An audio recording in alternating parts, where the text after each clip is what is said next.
Well, I am here today at Old Calvary Catholic Cemetery here in Midland, Michigan, and I've got a headstone I need to clean and get it prepped for disassembly, leveling, and then reassembly. But it's kind of a gloomy day today. Hopefully the sun's going to come out a little bit later.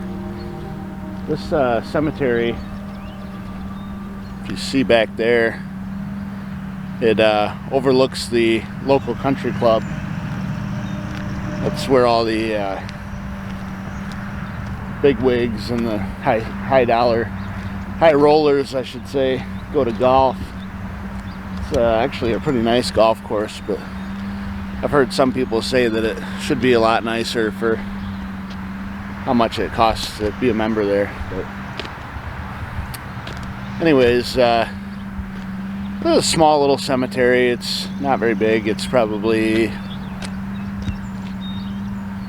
don't know, 5 acres. Pretty small cemetery on the scale of cemeteries nowadays, but this headstone, you guys will recognize it if you've been watching my videos, you'll recognize it when we get out there to clean it. Alright, well, you'll have to forgive some of the road noise. We are pretty much right on the busiest road in Midland County, or at least one of them. But if you guys watch my videos, you probably recognize this headstone as Pete Glasgows.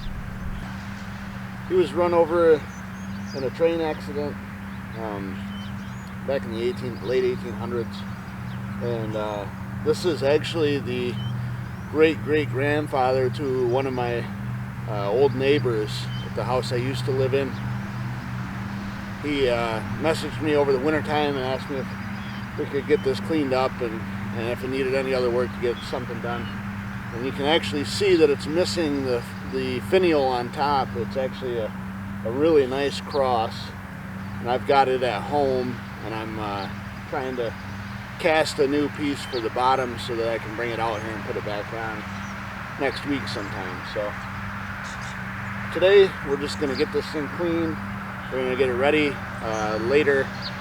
Later on this week, I'm going to come over with my hoist and pull this thing apart and put it back together, level it, and put some mortar in the joints so that it's back the way it should be, the way it's supposed to be. So as for today, we're just going to get it clean and get it ready. So let's get started.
Okay, so I think this is a good time to remind people kind of how I operate. I like to go over the whole stone, wet it down, and remove what will be removed by a brush and water alone, or a brush, water, and or a soap. Because in my mind, that brush is probably the gentlest thing that you can use to remove material. You're not going to remove a lot of stone material, but you're going to remove a lot of growth. You can see that a lot of this is still really green because it's still alive. I don't want to go in and scrape that off, because if any of the roots decide to pull out while I'm scraping, it could take some stone material with it. So now that I've removed everything that was loose enough to be removed by a brush and some water and Orvis soap, I'm going to rinse it, then I'm going to spray it with D2. In a couple of days, all of this stuff will be dead and it'll all come off with the brush. That's just the way I like to do it. Some people like to scrape. I don't like to scrape. I'm not a scraper. I don't like to put a plastic scraper on these stones if I don't have to. Sometimes you have to, but most of the time I don't like to. So.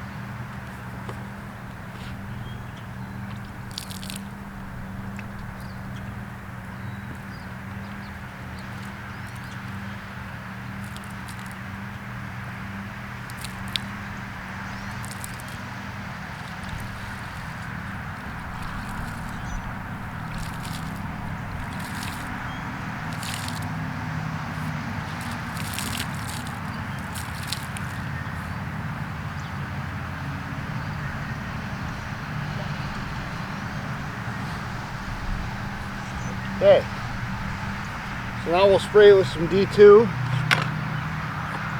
and give it a couple of days, maybe a week, and see how it looks.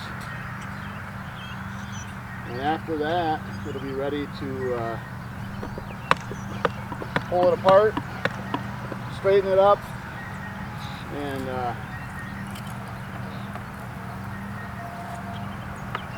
put it back together.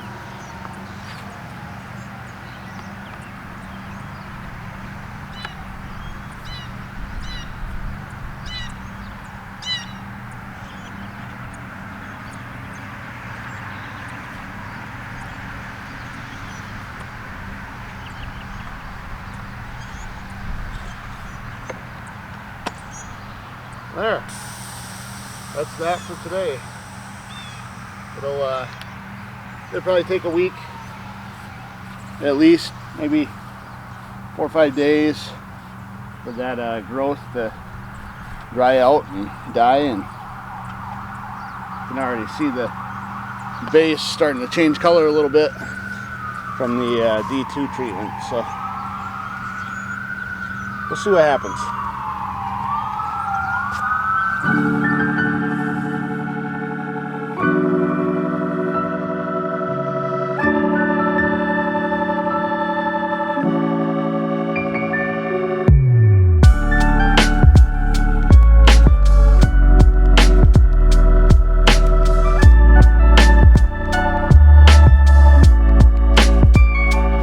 Well, I hope you guys enjoyed this video, and if you did, please don't forget to like, subscribe, and hit that bell so you don't miss anything else just like this.